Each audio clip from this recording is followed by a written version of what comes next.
Estamos com este vídeo dando continuidade ao nosso estudo de formação permanente, fazendo uma leitura expositiva do livro de Amedeo Cencini, A Árvore da Vida. Hoje será o capítulo 1º da terceira parte do livro, a pedagogia da integração, a fase educativa. Fazendo uma retrospectiva de tudo aquilo que já vimos, o livro está dividido em 3 partes.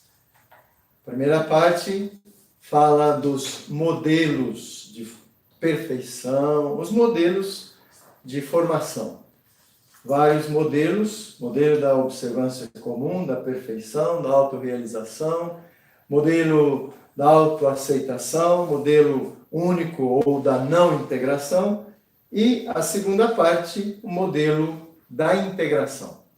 E dentro desse modelo da integração, nós vemos a primeira, a recapitulação em Cristo, depois a integração dos sibilitas, terceiro, homo responsabilis, a memória, e então o estudo das várias memórias, os vários tipos de memória, depois a formação da memória, como se dá a formação da memória, e finalmente hoje nós começamos esta terceira parte com a pedagogia da integração, a fase educativa, que começa com a frase bíblica: a verdade vos tornará livres.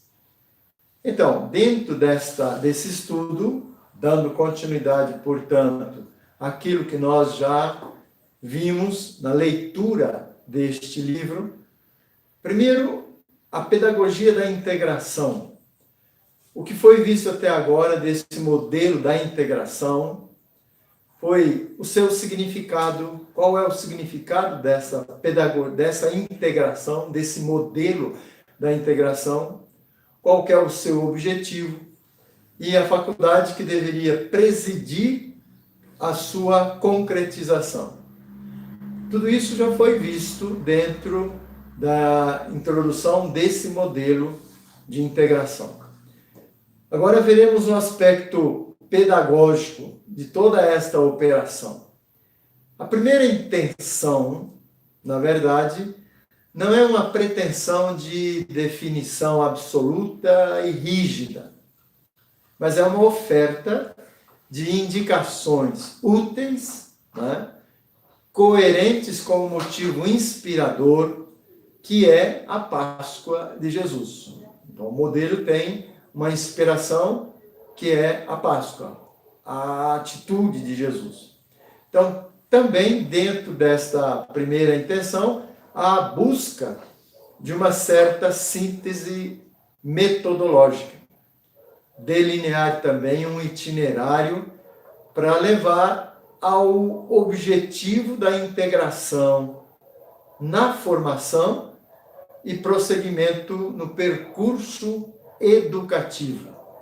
Então, é um itinerário de formação, mas um itinerário pascal. Tudo tende para esse mistério, que é o mistério da Páscoa do Senhor. A fase educativa, capítulo 1º, então, desta parte, como disse, a verdade vos tornará livres, é o mote iniciador dessa terceira parte. O caminho vai falar do caminho pedagógico.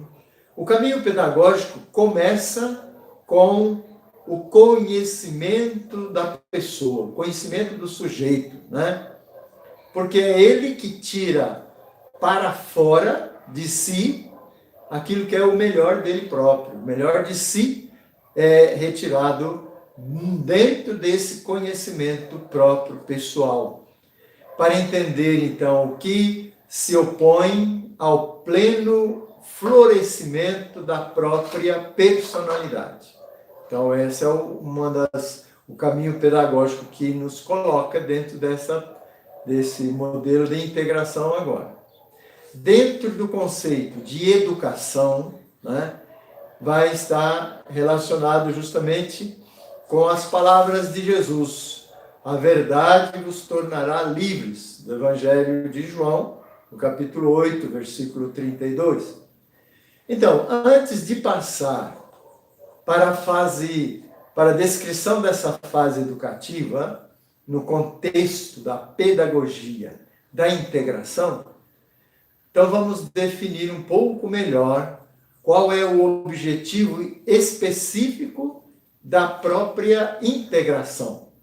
Qual que é o objeto que representa o conteúdo mais complexo e problemático que se deve entender e fazer entrar, então, no dinamismo pascal. Primeiro, então, nós vamos passar para um item, o mal em nós e ao redor de nós. Primeira coisa dessa parte, o mal em nós e ao redor de nós. O objetivo geral da integração do indivíduo, a integração da pessoa, toda a vida é toda a história da pessoa, toda a sua vida, toda a sua história, ou também os cortes possíveis impostos, muitas vezes, até pelo inconsciente. E ainda a existência na sua totalidade. Tudo isso é o objetivo geral da integração. Então, somente na sua totalidade é que ela vai falar de Deus como Pai, Filho e Espírito Santo, dentro dessa integração da pessoa. O que é difícil integrar em nós? O mal que há dentro de nós. O mal que existe ao redor de nós. Aquele mal que nós vemos, também aquele mal que nós suspeitamos, e também aquele que parece invadir os nossos espaços interiores e dominar-nos. O mal que também é jogado nas costas, nas nossas costas, pelos outros. Ou então ainda o mal que nós conseguimos dizer. Ou então o mal que continua indizível. Ou então o mal que conhecemos. E também o mal que permanece desconhecido para nós. Uma dificuldade que é natural dentro dessa situação, nós vamos ver como exemplo, porque tudo isso tem dificuldades diante do mal que se apresenta. Os exemplos, quando nós rezamos o Pai Nosso. Quando nós rezamos o Pai Nosso, livrai-nos do mal. Ou então, Paulo, quando pede para ser libertado, ele vai pedir para ser libertado do anjo de Satanás. A nossa reação imediata, então, qual é? É arrancar o mal. Arrancar o mal é a primeira tentação que nós temos, que isto é natural, natural no homem, natural na pessoa. No entanto, o dono do campo, no Evangelho, o dono do campo ordenará aos seus servos que deixem crescer juntos a semente da cinzânia, a semente boa e a semente da cinzânia. Então o dono da messe, o dono do campo vai ordenar que deixe crescer juntos. Isto é uma forma de integração do bem e do mal, junto, que estão ali pedido pelo Senhor. É uma integração das duas coisas. Às vezes o excesso do zelo é que causa problemas. Também o excesso de zelo na igreja é muitas vezes uma causa de problemas. A qualidade, então, do caminho formativo do discípulo do crucificado e ressuscitado é decidida em torno deste processo de integração. Então, é necessário o entendimento do que é mal, que nos é difícil admitir, e do que é o mal, que nós também achamos difícil de acolher, para fazê-lo entrar no mistério da Páscoa de Jesus. Então, nós entramos aqui na classificação de várias tipologias do mal. A tipologia do mal. Distinguimos aqui 5 categorias de mal na vida humana, com graus e níveis também diferentes, diversos, e responsabilidades também diferentes diante desse mal. A tipologia do mal, então, classifica um pouco dessa forma. Primeiro, o mal físico. O mal físico, na verdade, se manifesta nos limites e condicionamentos ligados à realidade física de cada um, ao corpo, à saúde do organismo. Não depende, portanto, da responsabilidade de uma forma ordinária. Ordinariamente, não. Porque é um mal, muitas vezes, inevitável. O corpo sente o progresso do definhamento orgânico. Ou seja, há um progressivo definhamento do indivíduo, do corpo da pessoa, no seu organismo. Então, é uma realidade para todos. Não pode ser detida. Não tem como determos esse mal, né? É um ponto, e o ponto culminante desse mal é a realidade da própria morte e também da morte dos que estão ao nosso lado, a morte do outro. Então, primeiro ponto, esse mal físico. Depois, o segundo, o mal psicológico. O mal psicológico está ligado aos limites e às imaturidades psicológicas das pessoas que nos foram vizinhas ou que tiveram certo influxo sobre a nossa pessoa. Fazem parte desta influência quem? Pais, familiares, professores, educadores, vicissitudes normais da vida. Então, este também é um limite em si inevitável. Este mal é um limite em si próprio inevitável, porque ele repercute em modos e proporções também diversas na pessoa. Não pode ser atribuído, sem mais nem menos, a uma intenção imediata e explícita.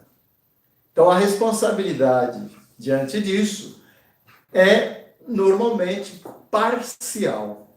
Não é uma responsabilidade plena. É uma responsabilidade parcial do indivíduo. Então, a responsabilidade de quem sofreu ou sofre este mal. Então, é a atitude que assume no presente do que faz para tê-lo sob seu controle, do que ele faz para ser dele menos dependente. Então, são as características da responsabilidade diante do mal psicológico. A outra tipologia do mal é o mal moral pessoal. Esse mal moral pessoal é diferente dos dois anteriores, porque é o mal propriamente dito. Mal moral pessoal.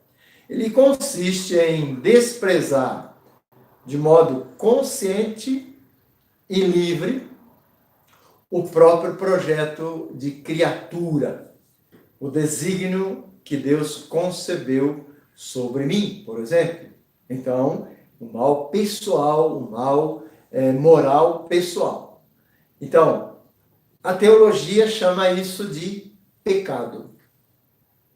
O mal pessoal é a expressão do mistério da liberdade humana. Temos agora outra tipologia, o mal moral sofrido. O mal moral sofrido é o mal imposto pelo outro, por outras pessoas. Nos impõe determinados males. Inclui certa intencionalidade. Violências, por exemplo, agressões injustas, calúnias. Então, veja bem, não são limites ou fraquezas, mas certa vontade negativa. E a outra classificação do mal é o mal comunitário social.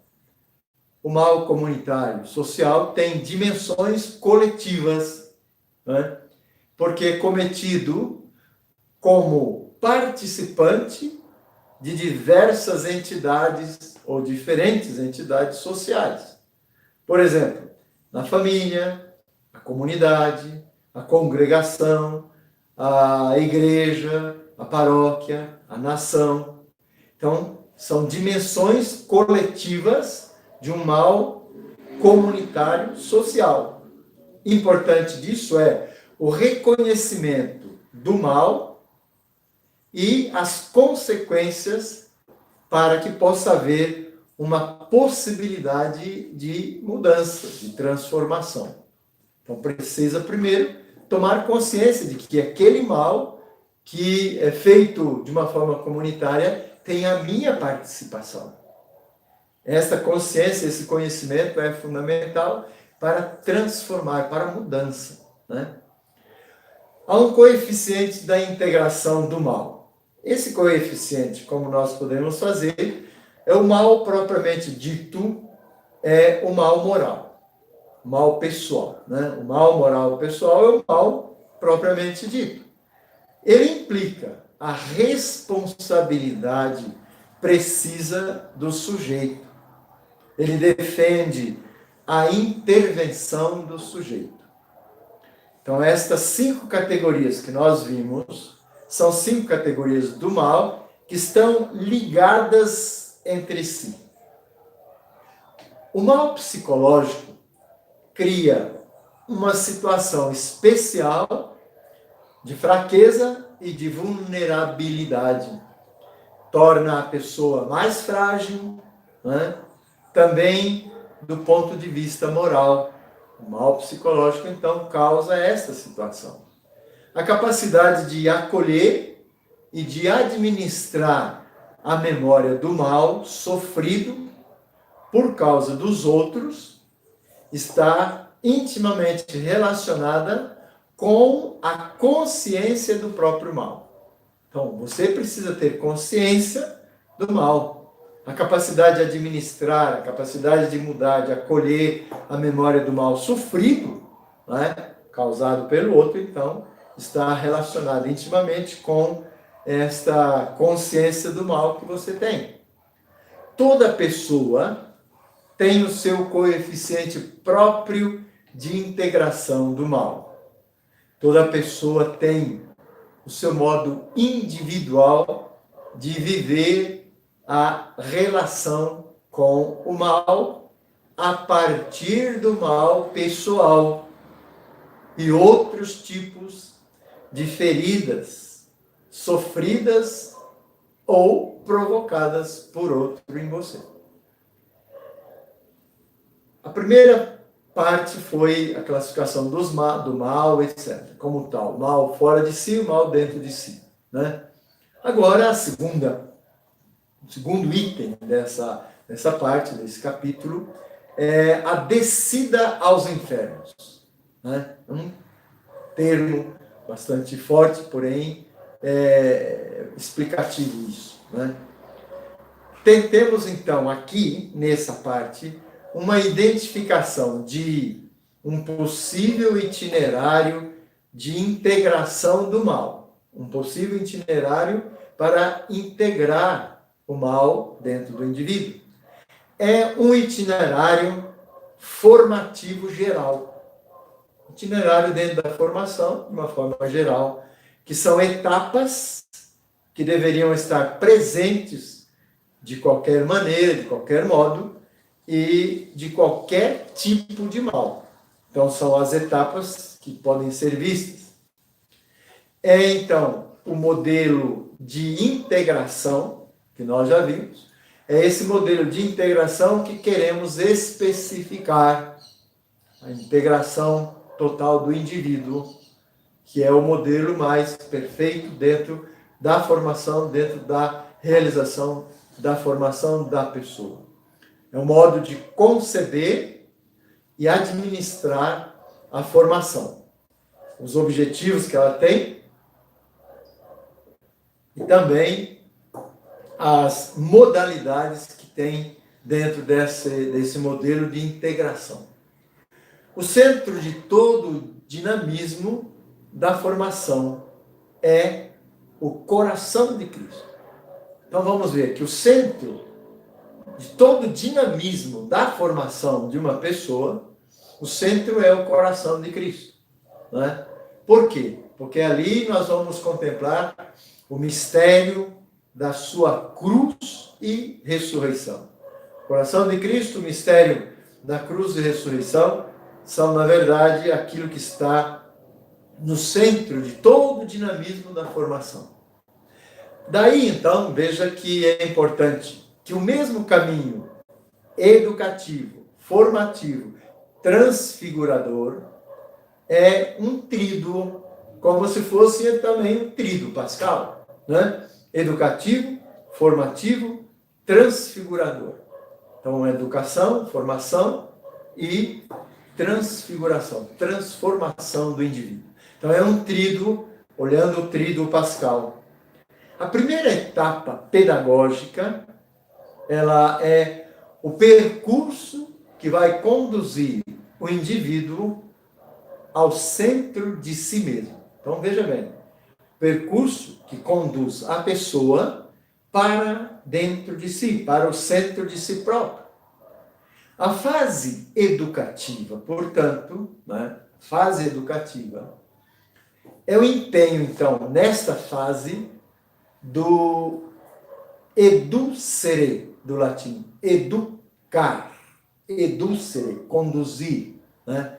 Então, veja, esse empenho da fase sendo educere é tirar fora a verdade do indivíduo. Tirar fora o que é, na sua essência, o indivíduo. Tirar fora aquilo que é a verdade mais profunda do indivíduo. Então, é essa fase educativa que coloca o ponto fundamental, o empenho, né, no educere como tal, e não somente a verdade, que é logo consciente e visível, mas aquilo que é interno, tudo que é interno. Tirar, então, o mundo interior que está lá submerso na pessoa, submerso no indivíduo. Aspectos menos positivos da pessoa, que estão escondidos, que estão mergulhados numa situação de não conhecimento, muitas vezes. Inconsistências e imaturidade que também encontra dentro do indivíduo. Veja que tirar do mundo interior, tirar os aspectos positivos e negativos da pessoa, os menos positivos, então, as inconsistências do indivíduo, as imaturidades dele. Né? Qual que é a finalidade disso?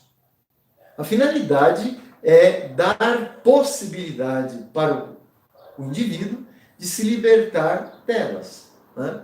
Então, a possibilidade que uma pessoa tem de se libertar dessas situações, das inconsistências, da imaturidade, etc., está justamente colocada nesta olhar para si, educar, olhar para dentro de si. Né? Poder estar, então, dar a possibilidade para ele de se libertar delas, dele poder estar em condição de escutar, de acolher, de saborear com um coração aberto a verdade, a beleza e a bondade, né? A descoberta disso, especialmente daquele que é caminho, verdade e vida, né? Que é Cristo. Antes, se educa a pessoa para depois formar ou propor uma nova forma de vida como sequela de Cristo, como segmento de Cristo. Então, primeiro você tem que educar. Então, essa é a parte da educação que envolve tudo esse tirar para fora o conhecimento do indivíduo dentro daquilo que é próprio dele, pessoal, situações angustiantes, situações, enfim, que estão dentro dele, aquilo que é menos bom, diz aí, né? Mas que faça aparecer a educação, depois a formação, depois formar, então, propor ou formar uma nova forma de vida, que é o segmento de Cristo.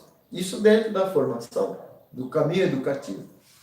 Bom, aparecem então dentro disso as resistências e os medos.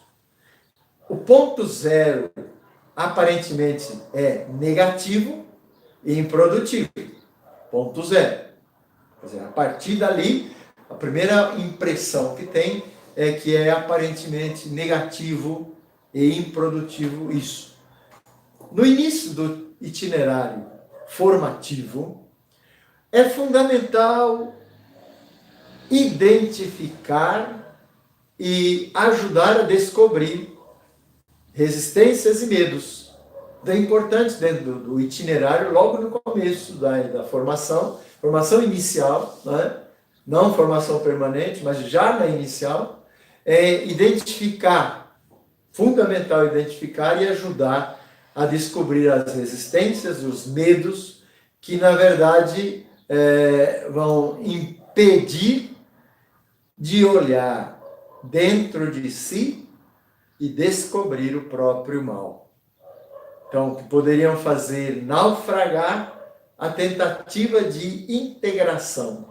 Então, veja que é importante, que é colocado para nós. É fundamental, então, identificar logo no começo da formação, identificar e ajudar a descobrir as resistências e os medos que vão impedir de olhar para dentro de si, né? E descobrir, de fato, o próprio mal que está lá dentro, que podem fazer, então, naufragar a tentativa de integração do bem, do mal, da pessoa em si. Existe uma atitude defensiva. Uma atitude defensiva que pode levar ao fechamento total em relação ao próprio mal. A rejeição até da ideia de limite. Então, rejeitar a ideia de que sou limitado, rejeitar a própria ideia do meu limite. Esta rejeição pode ser explícita e pode ser também implícita. Ela é explícita conforme as tentativas dos nossos progenitores. Olhamos lá, Adão, Eva, né? O passado, a história, a sua criação. E implícita, que é a formação, as várias formas da negação do nosso limite. Então, as várias maneiras de nós negarmos o nosso limite. Então, alguns exemplos assim, banais, simples, né? Quem tenta esconder as suas rugas, tingir os cabelos e aparecer a todo custo sadio, belo, forte, juvenil, né? Um exemplo. Outro ainda, quem continua a dizer que a culpa é do outro. Não é ele que é o imaturo, não é ele que é o inconsistente, não é ele que é o melindroso, não é ele que é o egocêntrico. Então, esconde, é uma forma implícita de negar o próprio limite que está lá dentro. Ainda, também ele pode se obstinar em dizer que não há nada de mal naquela relação afetiva. Então, o fulano tem uma relação afetiva com o outro, com uma menina, o rapaz com a menina, está na formação religiosa. Não, mas é uma amizade, é uma coisa que faz bem para ela. Quer dizer, na verdade, é uma maneira de esconder os próprios limites, a negação do próprio limite que tem. Que, na verdade, ele que necessita desta por ser carente afetivamente, ele necessita desse relacionamento. No caminho formativo, então, a primeira fase é a descoberta das próprias resistências e defesas em admitir o próprio mal. Então, a primeira fase dentro do caminho formativo é a descoberta destas resistências próprias de cada um e quais as defesas que eu tenho para não admitir o mal, né?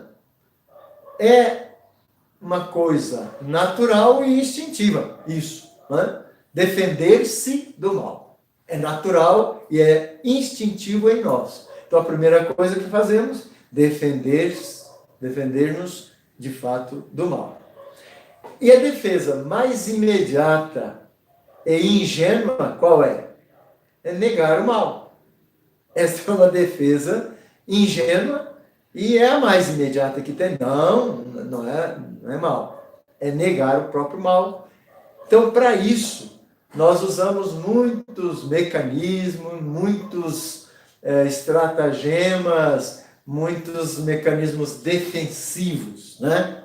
Como o da racionalização, a projeção da negação, a remoção. Por trás de tudo está um medo de descobrir-se imundo. Então, veja, remoção, negação, racionalização, projeção, tudo isso, atrás disso está o medo de se descobrir imundo, sujo, né? De se descobrir, de fato, na própria essência, na própria realidade, tendo o mal em si. O medo, porém, não liberta do mal. O medo, ao invés, cria ilusões e cria presunções, cria falsos alarmes e até inimigos imaginários. Quanto mais cedo, então, o jovem em formação descobrir, melhor. A necessidade de um reconhecimento. Esse reconhecimento está na base da libertação. Então, aqui começa, com o reconhecimento, começa a libertação. Esta é, na verdade, uma situação que é um processo que começa, essa libertação é um processo que começa quando o jovem começa a construir o conhecimento de si e dos seus demônios, dos seus males. Então, quando ele começa a conhecer dentro de um processo, né, começa a construir o conhecimento de si e dos seus demônios, começa então a recuperação da realidade, a desilusão, o abandono ou a destruição de alguns ídolos.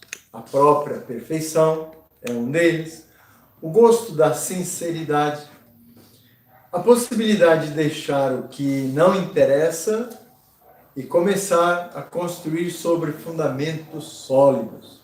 Não deixar de lado um punhado de coisas supérfluas e construir em cima de um alicerce seguro, fundamento sólido.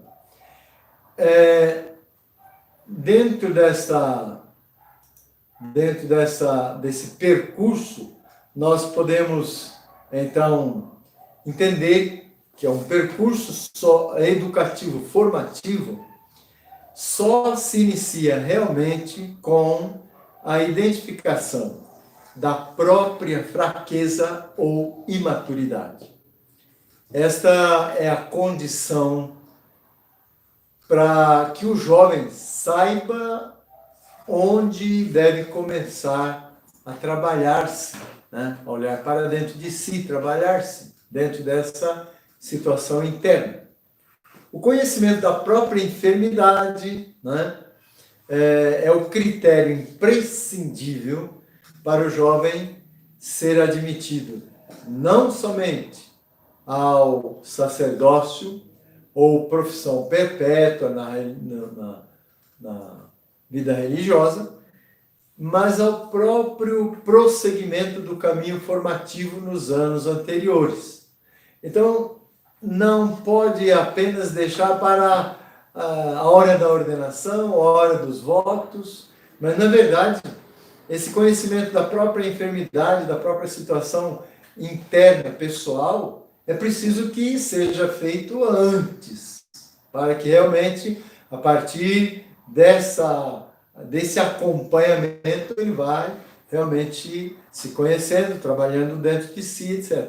Isso não pode ser deixado apenas para o momento de ser admitido ao sacerdócio ou à profissão religiosa, né, profissão perpétua, mas ao longo do caminho formativo nos anos anteriores. Por quê?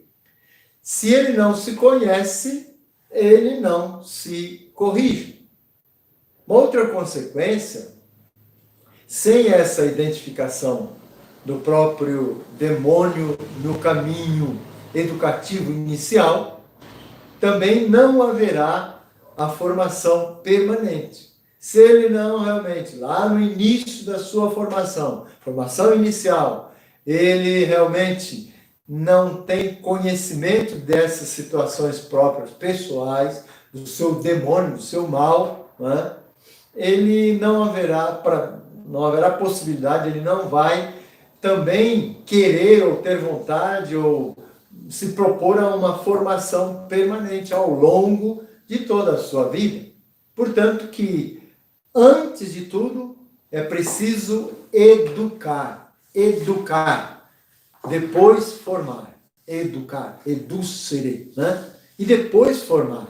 Então, sem esta educação, ele não terá uma formação condizente.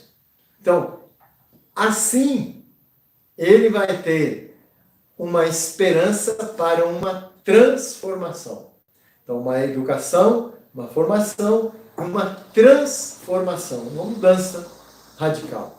Esse conhecimento, então, não pode ser genérico e vago, não pode ser apenas superficial. Não é um conhecimento superficial. Ele não pode terminar, na verdade, admitindo banal e simplesmente coisas assim, do tipo, somos todos pecadores, né? Então, cada um tem os seus 5 minutos de loucura, de neurose, né? Ou então, o meu problema é que eu não tenho suficiente estima de mim mesmo porque a minha mãe era super protetora e assim por diante. Então, esse conhecimento não pode ser genérico, não pode ser vago por causa disso, não pode terminar nessas situações banais, simplesmente dizer dessa forma. Então, ele deve ser profundo, esse conhecimento deve ser preciso e deve ser pontual. Ou seja, ele deve culminar na identificação da própria inconsistência central, culminar lá dentro dessa inconsistência que é no centro da sua vida, dentro da própria zona intrapsíquica, onde a pessoa é menos livre, onde a pessoa é ainda infantil, onde é adolescente, onde ele demonstra que é pagã e que precisa ser evangelizada de fato, né? Lá no centro, lá. Então, esse reconhecimento deve ser profundo, deve ser pontual, deve ser preciso, né? Mas condicionado assim por algum passado, às vezes, ou por alguma experiência tornada viva e atual pela memória afetiva, né? Então, também especialmente frágil e vulnerável, menos capaz de renúncia e dom de si.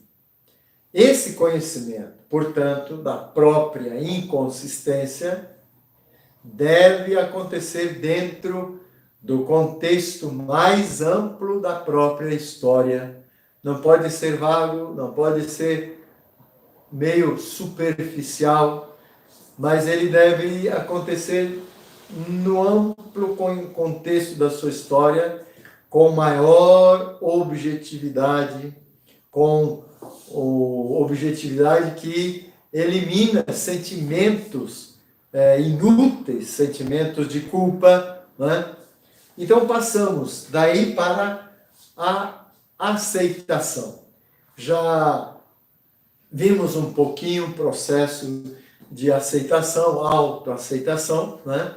Aqui a aceitação será entendida como etapa intermediária entre a autoaceitação como objetivo final e de um processo educativo que é negativo, narcisista e o seu significado positivo. Dois aspectos, aspecto negativo e aspecto positivo dentro dessa questão da aceitação. A aceitação de si é e permite um reconhecimento motivado e tranquilo da própria fraqueza, da própria fragilidade. Então, na verdade, o reconhecimento da própria enfermidade, do próprio mal que está dentro da pessoa. Pode levar à depressão ou formas de autoaviltamento, né? A pessoa se despreza dessa forma. A aceitação do realismo, né? E serenidade, em primeiro lugar, essa aceitação, ela proporciona realismo e serenidade, a consciência do próprio limite. Então, ela dá a consciência, dá realismo e dá serenidade a essa consciência da própria fraqueza. Ela oferece-lhe uma motivação. Ela abre a possibilidade de um caminho possível de superação. Então, essa aceitação tem esse aspecto positivo também, né? Que pode abrir a possibilidade de um caminho de possível superação do mal. A aceitação a si mesmo, então, ela significa reconhecer aquele limite, né, que é próprio da própria pessoa.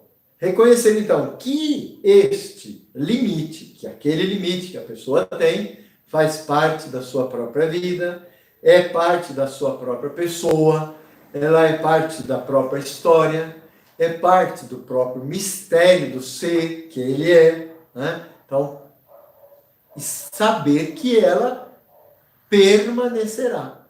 Ela não pode ser eliminada completamente, tranquilamente.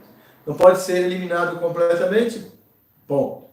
Mas também ela não pode ser visto, não pode ser suportado de uma forma passiva. Passivamente, então, a identidade pessoal passa por aquela ferida, por aquela inconsistência. A identidade pessoal, ela deve passar através desta ferida.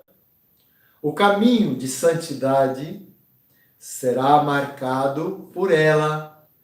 O caminho de santidade será marcado por este local. É um lugar, será o lugar da pessoa se santificar, onde ela vai se santificar. Quer dizer, onde ela vai procurar Deus, né?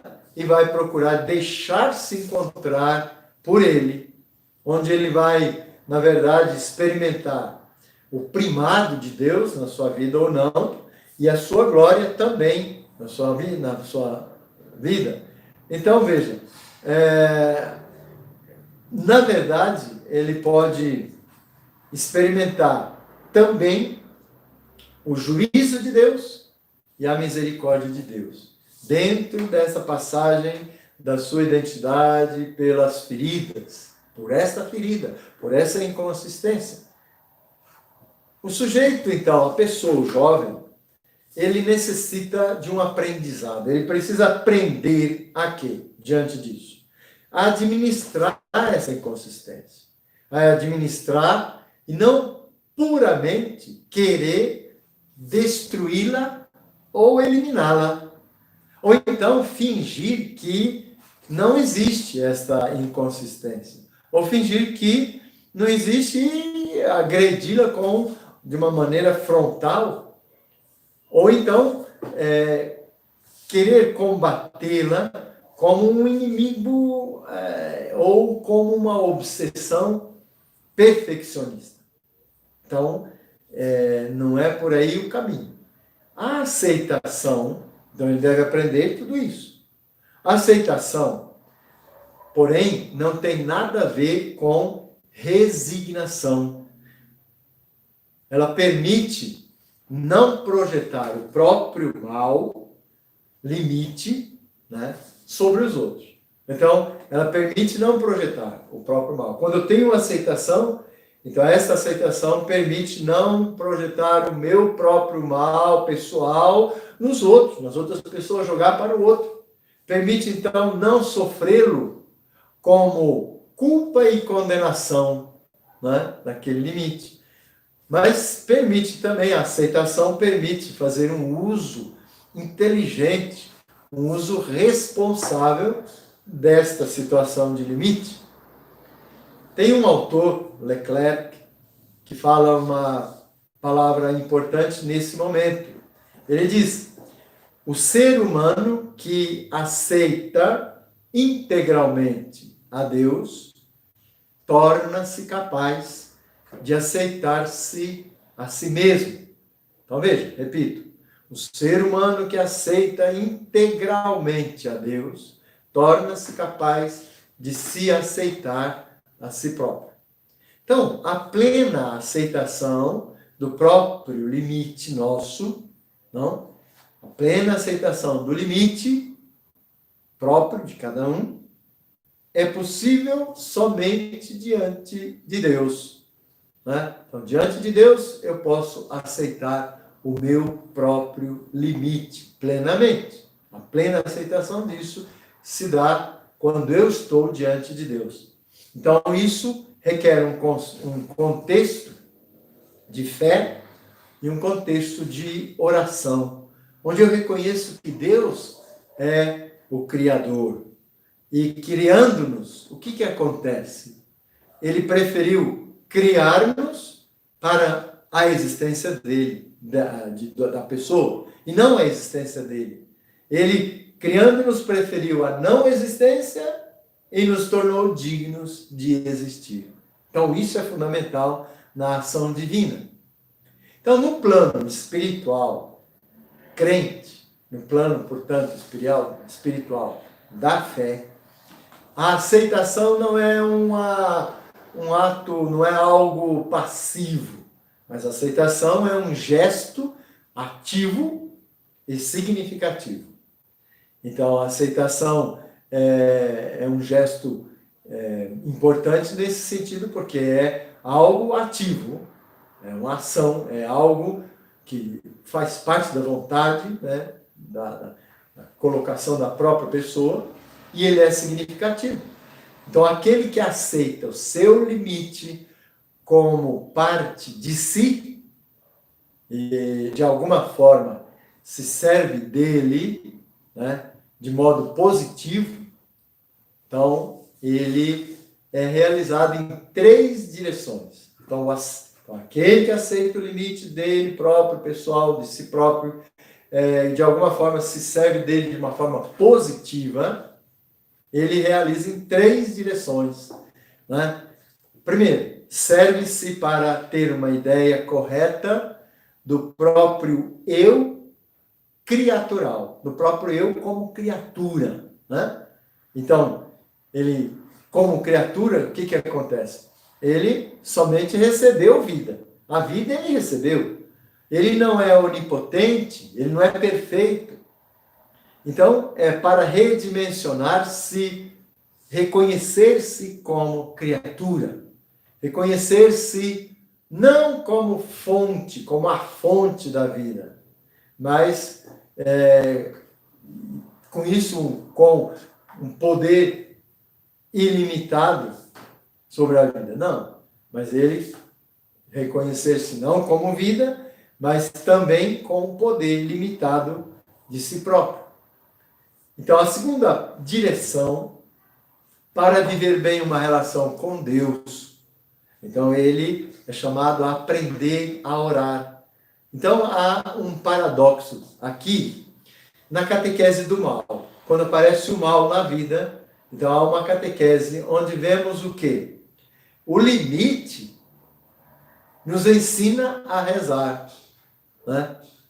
Alguém aprende a rezar de modo autêntico e essencial quanto é mais fraco, quando experimenta a própria fraqueza, a própria fragilidade, quando ele é impotente diante de alguma realidade que ele não pode mexer ou não pode eliminar, etc. Ou então, diante de uma tendência pessoal. Então, é um mal, mas o paradoxo da catequese do mal é que o ensina, o faz buscar a rezar. Então, ele reza, ele reza de modo autêntico, de modo essencial. São Paulo, na segunda carta aos Coríntios, capítulo 12, versículo 8, ele diz: roguei 3 vezes ao Senhor, né? Roguei 3 vezes ao Senhor que me libertasse, etc.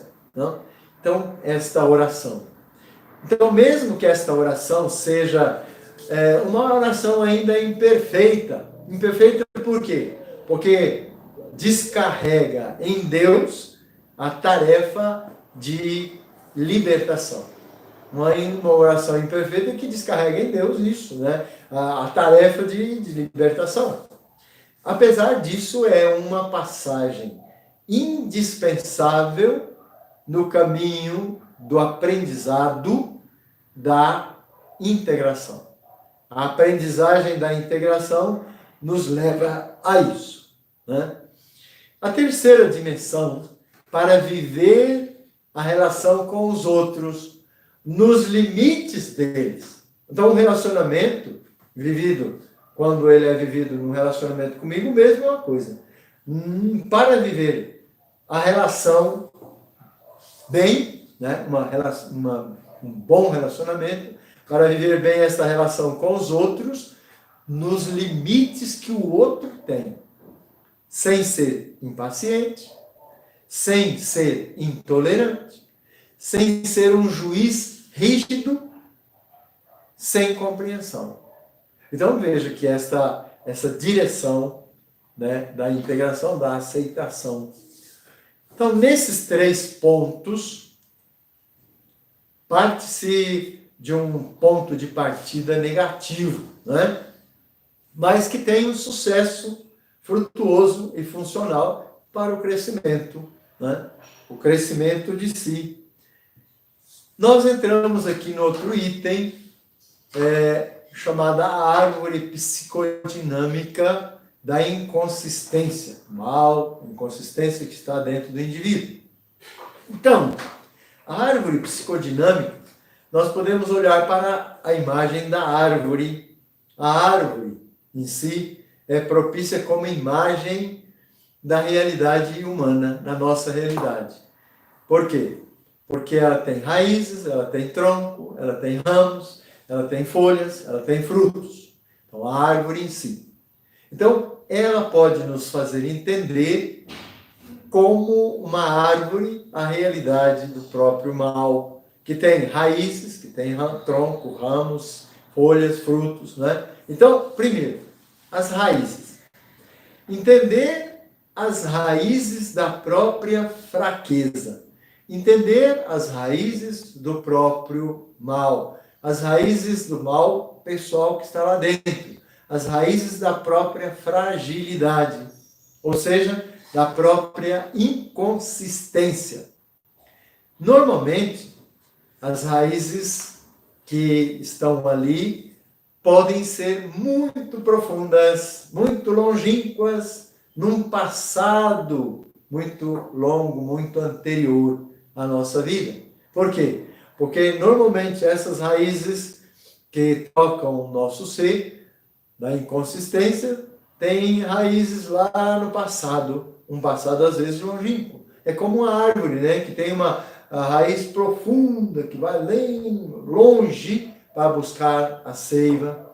Então, veja, as raízes que estão escondidas das nossas inconsistências, as raízes que não são logo visíveis, raízes psicogenéticas das imaturidades humanas, então, que vão requerer paciência, que vão requerer profundidade de análise, uma análise mais profunda da vida, das coisas, enfim.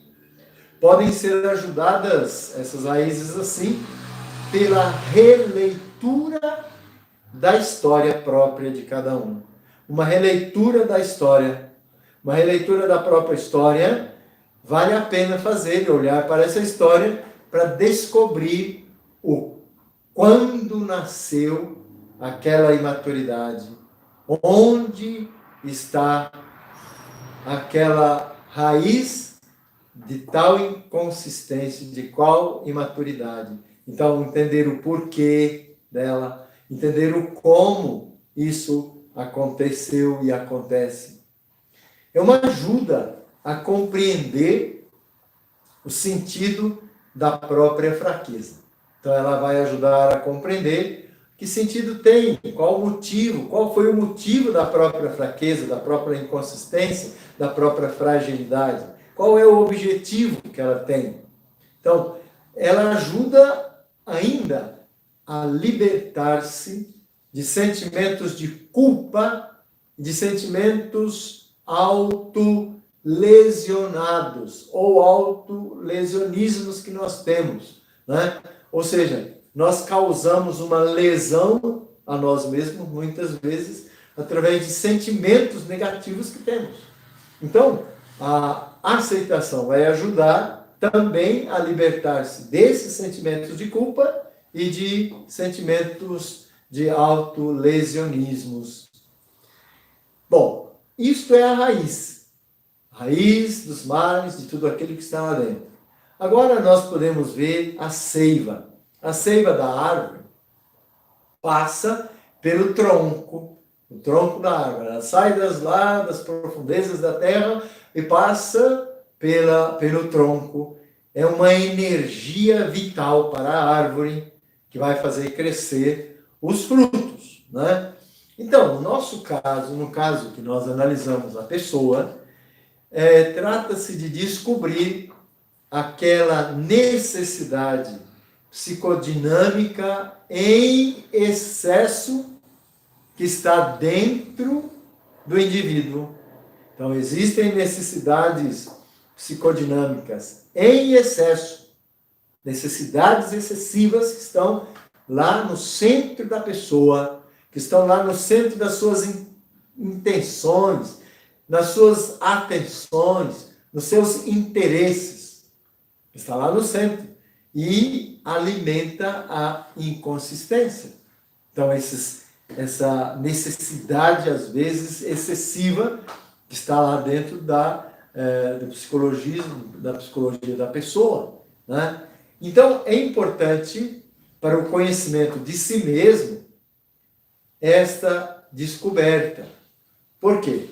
A descoberta dessa necessidade, dessa situação interna. Por quê? Esta necessidade é a alma da inconsistência. As necessidades que aparecem ali, necessidades excessivas, na verdade elas são a alma da inconsistência. É o elemento propulsor da inconsistência. É uma energia e, paradoxalmente, ela é a fome para essa inconsistência, né? Então, ela alimenta a inconsistência. Então, são as necessidades excessivas, necessidades acima daquilo que é necessário. Então, isso leva a pessoa, ela impele a pessoa a quê? A procurar uma satisfação própria numa determinada direção, né? Então, impulsiona a pessoa a buscar a realização, a satisfação dela numa direção própria. Ou então, ela se torna um equívoco, né? Que vai iludir a pessoa, o indivíduo, de que ele possa encontrar felicidade própria ou a própria realização de si num determinado objeto ou numa determinada situação de vida. Tem um engano, porque na verdade ele não vai encontrar a felicidade própria ou a realização de si mesmo num objeto ou numa situação de vida. Então, é uma necessidade que aparece, que é um engano, porque impele a isso, essa inconsistência, essas necessidades, esses interesses excessivos, necessidades excessivas. Então, diante disso, isso requer da pessoa o quê? Requer uma sinceridade de coração, uma sinceridade pessoal, consigo mesma, em primeiro lugar. Por quê? Porque esta situação geram algumas questões que, com sinceridade, ele tem que se fazer. Ele tem que ser feito, essas questões têm que serem feitas para si mesmo, né? A pessoa busca para si mesma. Então, por exemplo, algumas perguntas, algumas questões que ele deve colocar-se com sinceridade diante dessa situação. Por exemplo, o que eu estou procurando realmente na vida? O que eu procuro com isso? Qual é a motivação comum, habitual, né, mais profunda que me impele a agir dessa forma ou daquela forma? O que é que me faz ser feliz? O que me faz ser feliz? Ou então, onde eu coloquei o sentido da minha identidade? Onde eu coloquei o sentido da minha realização? Por que, depois de haver obtido aquela coisa, ou ainda aquele objeto, ou aquela situação, por que depois que eu obtive tudo aquilo, eu continuo inquieto, continuo ainda insatisfeito? Ou o que é, né, que está na origem dos meus desejos, dos meus anseios? O que está na origem dos meus sonhos? Então, descobrir tudo isso é muito importante no caminho educativo do jovem, da pessoa. É importante descobrir, fazer essa descoberta no caminho da educação. Por quê? Porque permite compreender-se, vai permitir a pessoa a ter uma alta compreensão de si melhor e depois compreender muitas coisas da sua vida e da sua pessoa. Passa a ter um entendimento, uma compreensão diferente.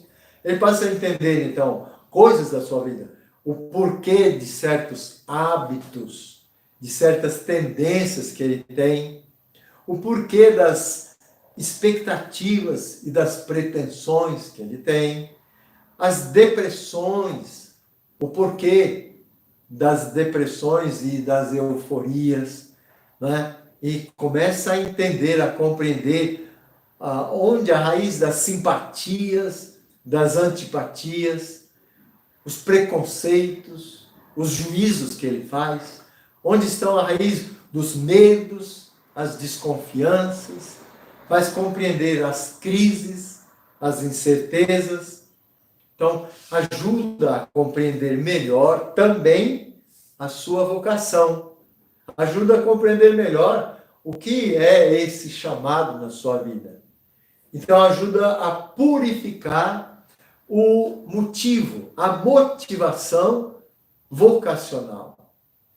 Ajuda a purificar a motivação vocacional e perceber, muitas vezes, o desperdício de energia que a pessoa tem, causada pela inconsistência, né? Que ao invés de aplicar essa energia para um uso mais inteligente, mais coerente com os próprios ideais de vida, fica perdendo tempo, gastando uma energia enorme com as suas inconsistências, com as suas imaturidades, com o mal que está dentro de si, com os seus limites, né, que são as inconsistências. Então, veja, é necessário entender isso, que a necessidade inconsistente, essa necessidade que às vezes apresenta excessiva, essa necessidade psicodinâmica que está ali dentro, ela diz respeito a duas áreas. Primeiro, a área afetiva ou afetiva sexual, e segundo, a da identidade, a área da identidade, da autoestima. Então, isso depois vai se expressar em emoções e manifestações comportamentais. Isso dentro da questão da seiva, que passa pelo tronco da árvore, né? E agora vamos falar dos frutos. Os frutos de uma árvore, na verdade, são o ponto terminal de todo o processo produtivo da árvore. Que começa lá na terra, raiz, tronco, seiva, tronco, folha, ramos, folhas, né? E o fruto. É um processo produtivo.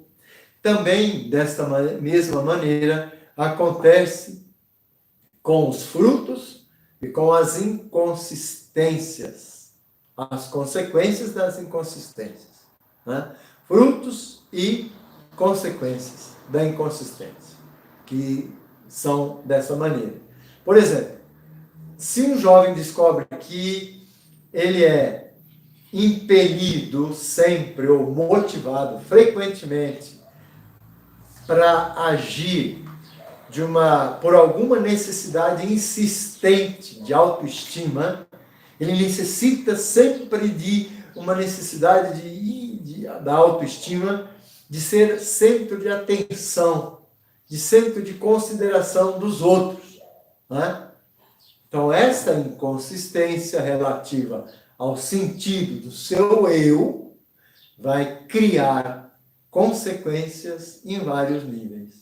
Então, veja, um exemplo sério, que aparece muito frequentemente. Um jovem que busca, que frequentemente é impelido, motivado para agir assim com uma necessidade insistente de busca de ser o centro de atenção, a autoestima está relacionada a isso, a consideração dos outros.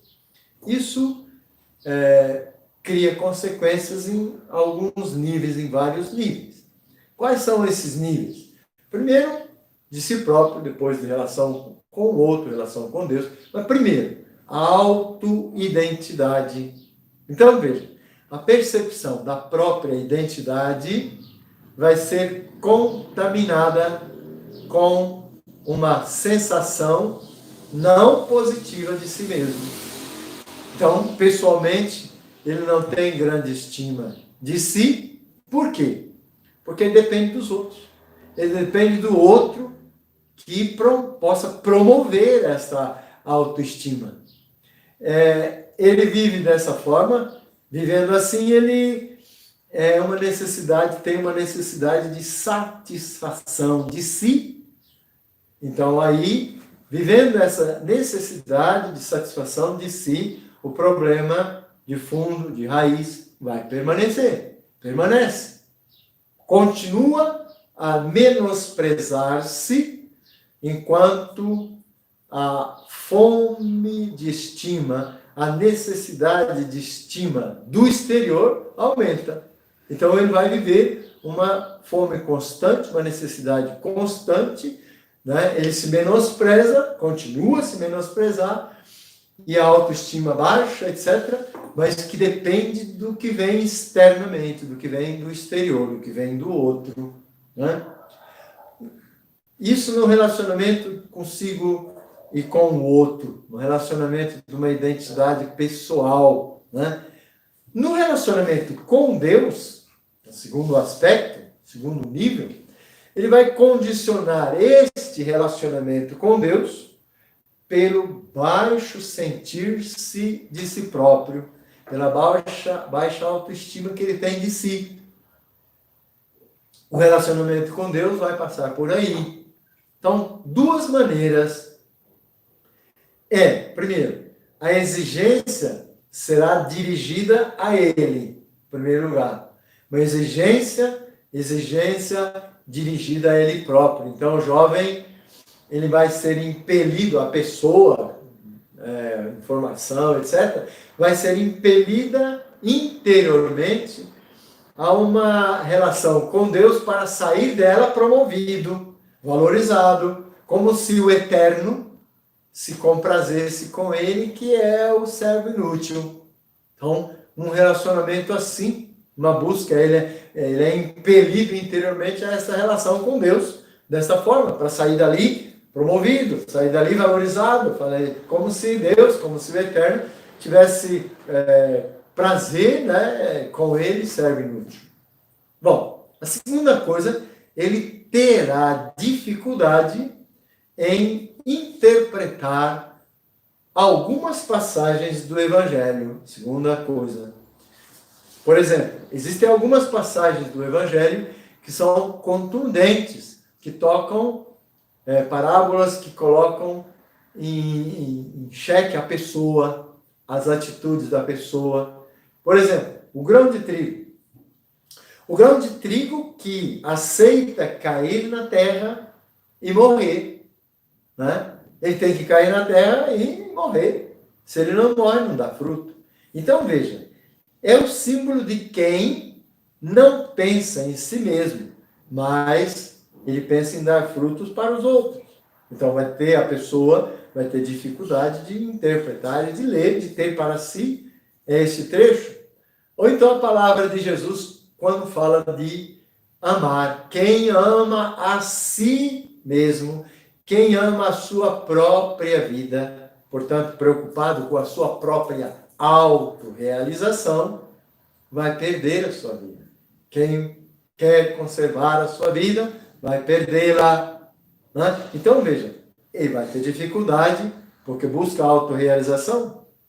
Outro texto que causa dificuldade na sua interpretação, ou na sua aceitação, na sua leitura correta, vai ser a parábola dos talentos, que ele vai interpretar ou entender para o uso e consumo próprio, dentro de uma lógica narcisista para si ou egocêntrica. Os frutos, os talentos são para mim, né? De uma forma narcisista, para me fazer crescer, para me fazer egocentricamente, não para o outro. Então, a inconsistência, na verdade, ela impede que se leia corretamente a palavra de Deus, porque vai ter um filtro, né? A inconsistência vai ser um filtro na leitura da palavra de Deus. E impede também de deixar-se ler por essa palavra. Ou seja, a palavra de Deus, eu leio, mas ela me lê. Ou seja, eu sou colocado, a minha vida é colocada em xeque, em choque diante dessa palavra. Quer dizer, então, eu leio essa palavra corretamente e ela me lê. Ou seja, isso, a inconsistência impede de fazer isso, né? Outro nível é o relacionamento interpessoal. Primeiro foi a auto-identificação, a auto-identidade, depois a relação com Deus e agora a relação interpessoal. As relações interpessoais é também um ponto importante a ser visto nisso. Por quê? Porque o outro, na relação interpessoal, ele se torna um rival.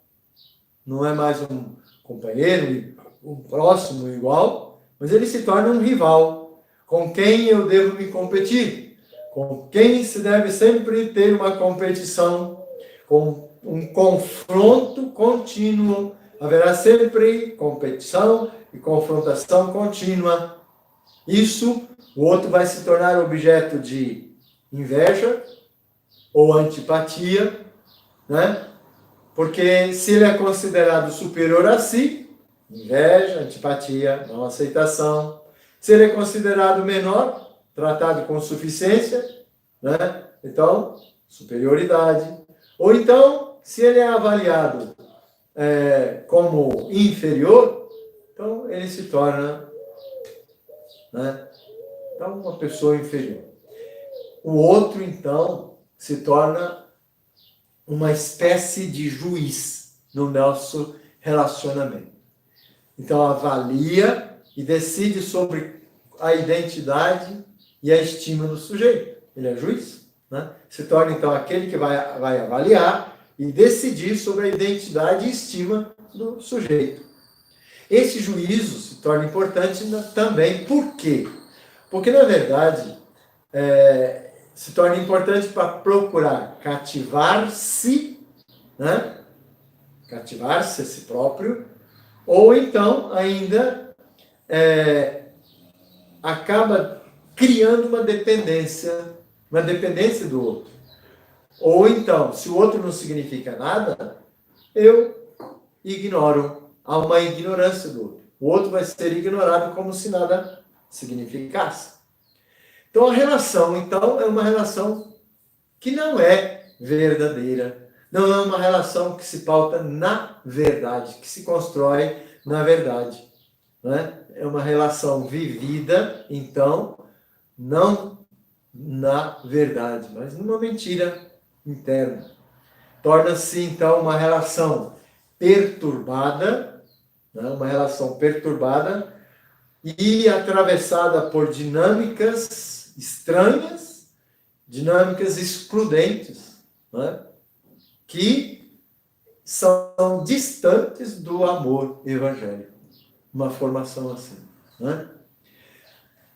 Então, diante destes níveis, diante dessas situações, quais são as perspectivas sobre o futuro? Uma inconsistência, então, cria no indivíduo uma correspondente maneira de pensar e programar o futuro. Essa inconsistência será presente também no modo de pensar e no modo de programar o futuro da pessoa. Quem tem uma baixa autoestima, o que vai fazer? Vai sonhar com a carreira no amanhã. Vai sonhar com o ministério sacerdotal, ou apostólico, ou religioso, etc., rico de sucessos. Ou vários reconhecimentos, promoções, encargos de prestígio, uma vida relacional ou comunitária gratificante, onde ele possa estar no centro. Então veja que é um pensar, é um programar de um futuro que corresponde à sua inconsistência interna. A pessoa, então, ele pode até, porque conserva algum pudor, ele pode tentar guardar estas intenções escondidas, que são intenções infantis, que são intenções irreais, quando ele quer fazer-se entender pelos outros. Mas ele esconde isso, né? Externamente não aparece, mas ela vai permanecer. Então, vai permanecer o fato que dentro de si está ali uma criança que continua a sonhar e que continua a trocar sonho com a realidade. Ou então ele vai pretender que esse sonho no amanhã venha a se realizar. Então ele vai fazer sempre birra quando isso não acontece. Uma criança faz birra, o adulto faz crise, o adulto entra em crise, não é? Quando isso não acontece. Veja que é importante e útil para o jovem, em formação, para todo o adulto também que está em formação, como aprendizado de um método que vai ajudar esse jovem lá na frente, na formação permanente. Então, a formação permanente vai depender desse método que ele cria agora de se educar, de buscar, de fato, uma mudança. Agora, no princípio, na formação inicial. Ele vai ajudar, então, na formação permanente, vai ser provocado, na verdade, para se definir na vida, para definir tudo isso na vida. Então, ele vai ser provocado como um método que provoca ele constantemente. Então, ele pode escrever tudo isso, né? Escrever essas situações com uma atenção diária, cotidiana, uma atenção paciente, mas também com uma atenção orante, né? Uma atenção iluminada pela palavra do dia a dia. Então, uma palavra de hoje que ilumina numa atenção orante e também numa iluminação pela luz da cruz de Cristo. A cruz de Cristo que ilumina a pessoa. Com isso, então, essa pessoa ela vai aprender a conhecer-se, ela vai conhecer, de fato, o seu próprio mal e reconhecê-lo, vai reconhecer o seu próprio mal e vai entender também os seus disfarces e as consequências que aparecem dentro dessa situação. Então, ela será atenta e vigilante, passa a conhecer isso, né? Será atenta e vigilante sobre si mesma, conhecer-se melhor, ser atento às suas atitudes, ser vigilante sobre como que ela age, como que ela é, quem ela é, o que aparece dentro de si. Ela será mais atenta e vigilante sobre as suas emoções e sobre também as suas realizações. Portanto, ela será uma pessoa educada, de educere, né? Como nós vimos. Será uma pessoa educada, educere, conduzida, né? E ela vai continuar o seu caminho de educação permanente. Então, veja, ela tem consciência desta educação primeira, inicial, que foi despertada nisso, e depois ela vai continuar o seu caminho de educação permanente ao longo de sua vida. Isso é fundamental e importante para ela. Importante, então, para o jovem, no caminho, a pessoa toda, no caminho educativo, que ela tenha diante de si esse prospecto da sua própria personalidade. Para quê? Para identificar nela os aspectos frágeis, os aspectos fracos da sua própria personalidade. Então, para que isso? Para que ele possa saber onde trabalhar sobre si mesmo. Então, esta é a realidade que leva, de fato, a esse ponto que nós estudamos nesse capítulo da educação, da fase formativa, da fase educativa. A verdade vos tornará livres.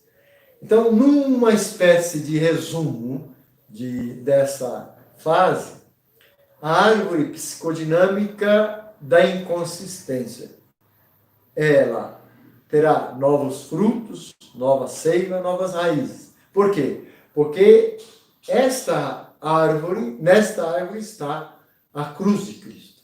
A cruz que vai ser realmente iluminadora de toda a vida da educação, da fase educativa. Novos frutos, nova seiva, novas raízes, nova autoidentidade, nova experiência de Deus, novas relações, o relacionamento interpessoal e novas expectativas da vida. Com isso, então, nós terminamos esta parte, este capítulo, da terceira parte, a primeira fase, né? Que é a fase educativa. Terminamos este capítulo e depois vamos continuar na fase formativa, no próximo vídeo.